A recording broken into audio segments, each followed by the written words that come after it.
Assalamualaikum warahmatullahi wabarakatuh. Apa kabar sahabat-sahabat semua? Pada pertemuan ke-12 ini kita akan membahas tentang moralitas ilmu pengetahuan.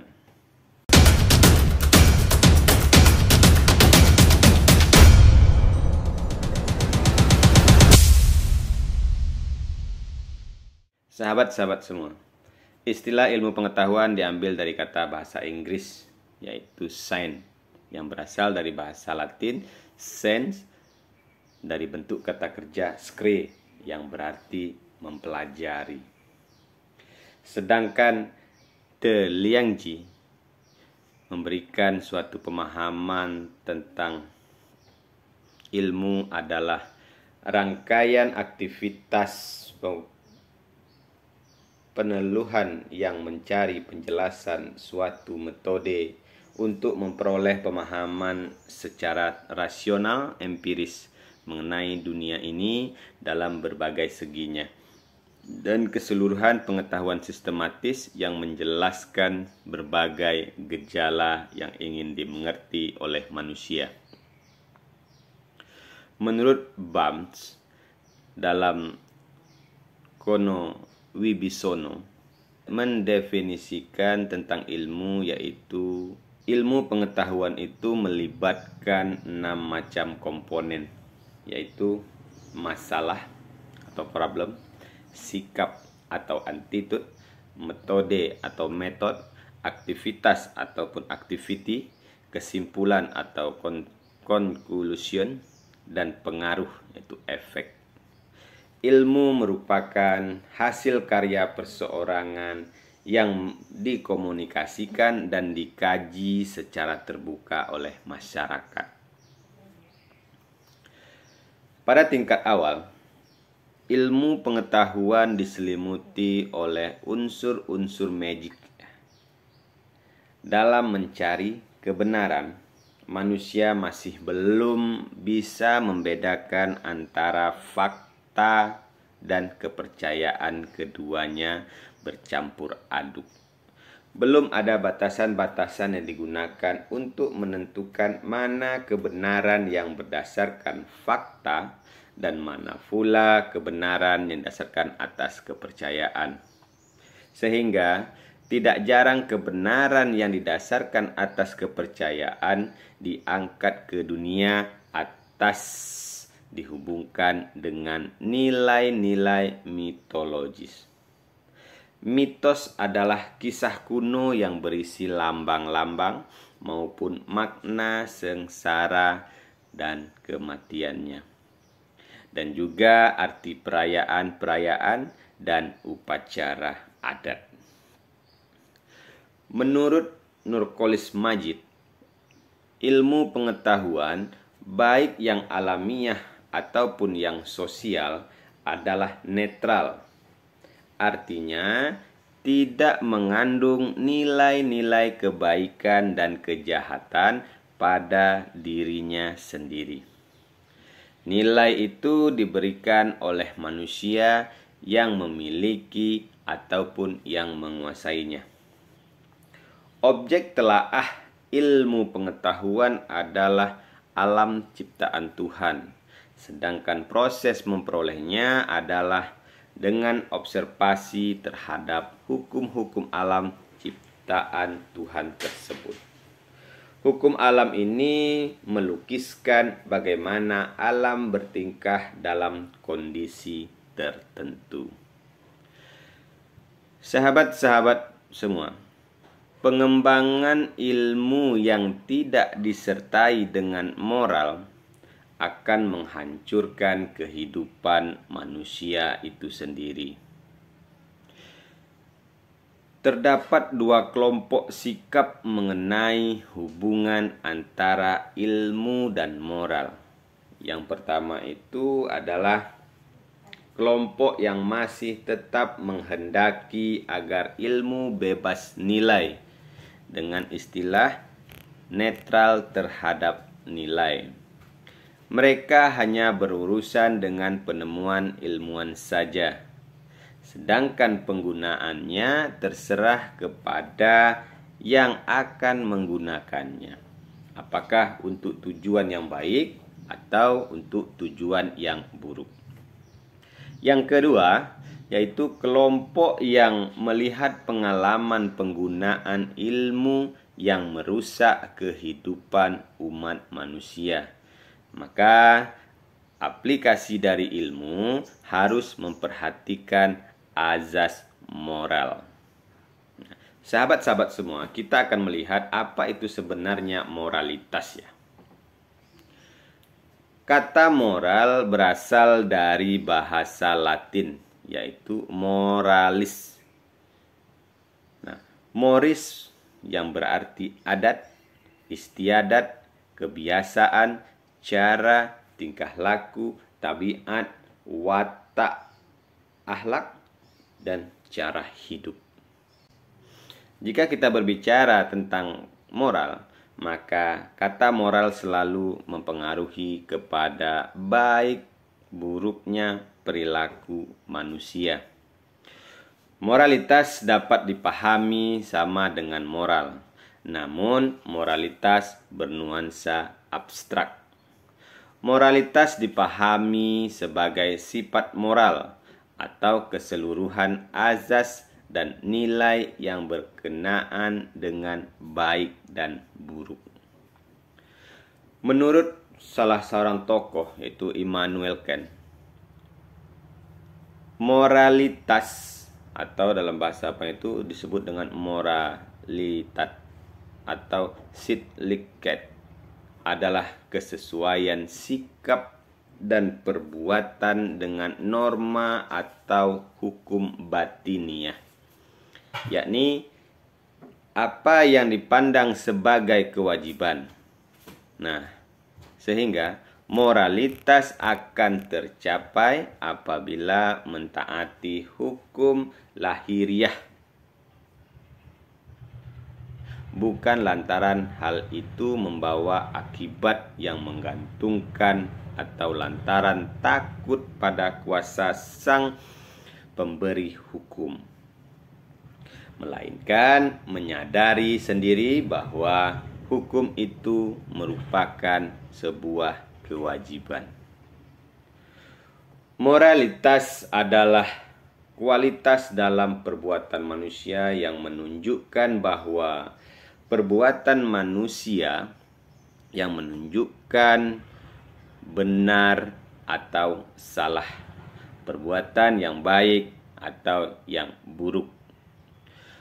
Moralitas itu mencakup pengertian tentang baik buruknya perbuatan manusia. Kata amoral, non-moral tidak mempunyai arti moral. Sedangkan istilah immoral artinya moral buruk atau buruk secara moral.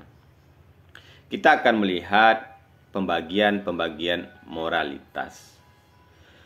Pertama itu moralitas objektif. Moralitas objektif itu memandang perbuatan semata-mata sebagai suatu perbuatan yang telah dikerjakan, bebas lepas dari pengaruh sukarela pihak pelaku, lepas dari segala keadaan khusus si pelaku yang dapat mempengaruhi atau mengurangi penguasaan diri, dan bertanya apakah orang sepenuhnya menguasai dirinya diizinkan dengan sukarela menghendaki perbuatan tersebut.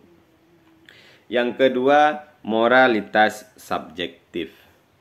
Moralitas subjektif itu adalah moralitas yang memandang perbuatan manusia yang dipengaruhi pengertian dan persetujuan si pelaku sebagai individu. Selain itu, juga dipengaruhi, dikondisikan oleh latar belakangnya, pendidikannya, kemantapan emosinya, dan sifat-sifat pribadi manusia tersebut. Nah, kita akan melihat moral dan agama. Mengapa ajaran moral dalam suatu agama dianggap begitu penting? Karena ajaran tersebut berasal dari Tuhan, yaitu wahyu ya, yang bersifat ilahiyah dan mengungkapkan tentang bagaimana kehendak Tuhan yang mengatur dan memberi jalan kepada umat manusia pada arah yang lurus sampai pada tujuan yang membuat manusia merasa bahagia. Ajaran moral tersebut diterima karena alasan keimanan, keyakinan, kepercayaan terhadap adanya kekuasaan maha dahsyat yang memberikan petunjuk dan aturan dalam setiap diri manusia. Konsekuensi batin yang kuat terhadap apa balasan kebaikan dan apa balasan keburukan yang dilakukan oleh manusia di dunia. Kepercayaan pada aturan agama dan teguh dalam merealisasikan di kehidupan sehari-hari merupakan bentuk pengalaman agama manusia. Agama itu menjadi dasar untuk memahami moralitas secara hakiki. Bahwa sejatinya moral mendapatkan daya ikat yang sangat kuat dari aspek agama.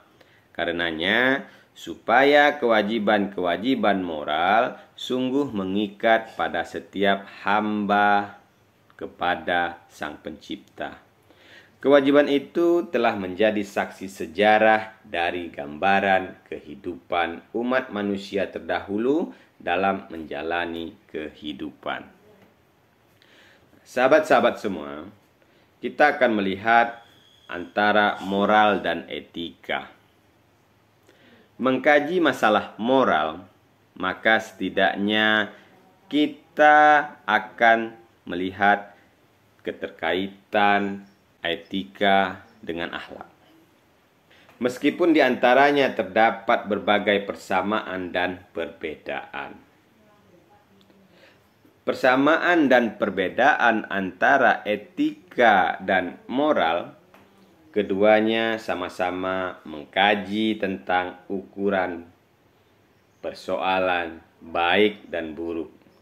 Sedangkan perbedaannya adalah etika itu melingkupi wilayah teori dan ukuran-ukuran tersebut dalam perbuatan manusia.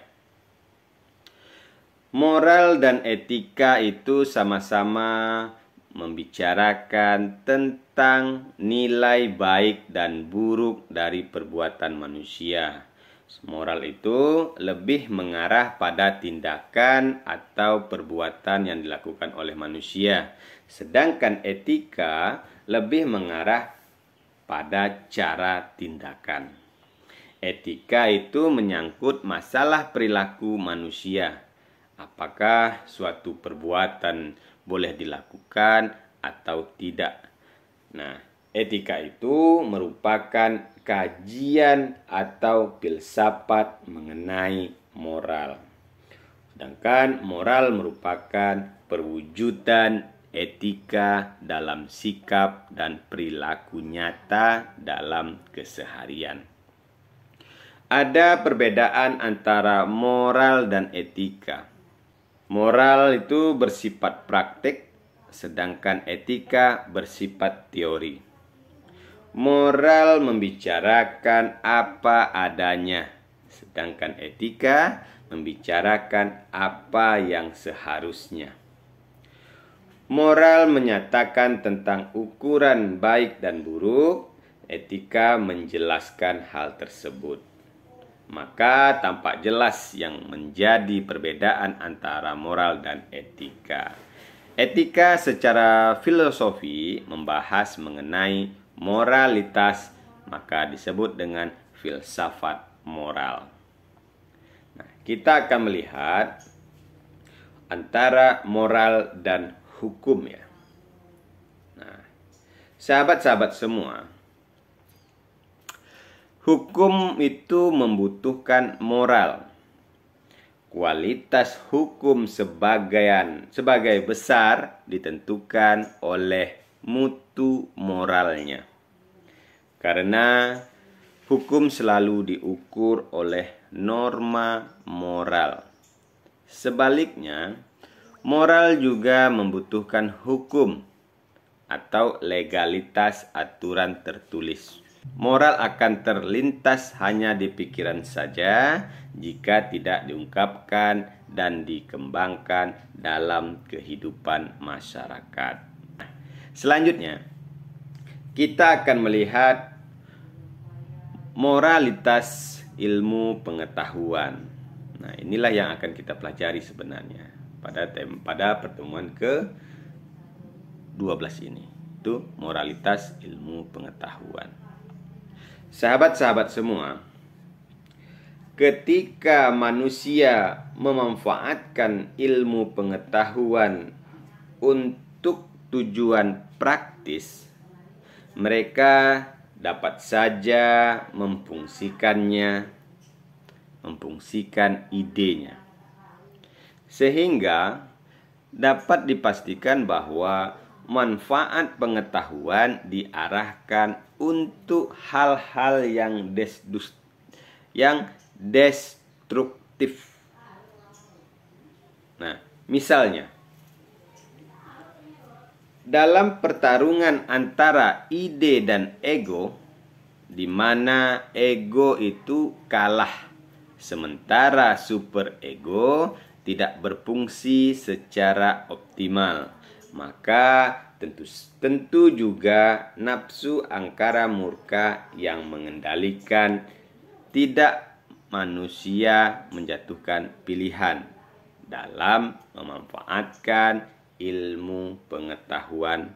Amatlah nihil kebaikan yang diperoleh oleh manusia, atau malah mungkin sebuah kehancuran. Jadi dalam pengetahuan itu sangat dibutuhkan sebuah moral ya, agar ilmu pengetahuan itu tidak membuat kehancuran bagi manusia. Oke sahabat-sahabat semua, demikianlah uraian singkat saya pada pertemuan ke-12 ini pada mata kuliah Filsafat Ilmu dan Logika yang membahas tentang moralitas ilmu pengetahuan. Semoga pemaparan ini mampu memberikan sebuah pemahaman ilmu baru untuk kita semua. Saya Ijus Indrawan anak Parit. Mohon maaf jika ada kesalahan. Saya akhiri. Assalamualaikum warahmatullahi wabarakatuh.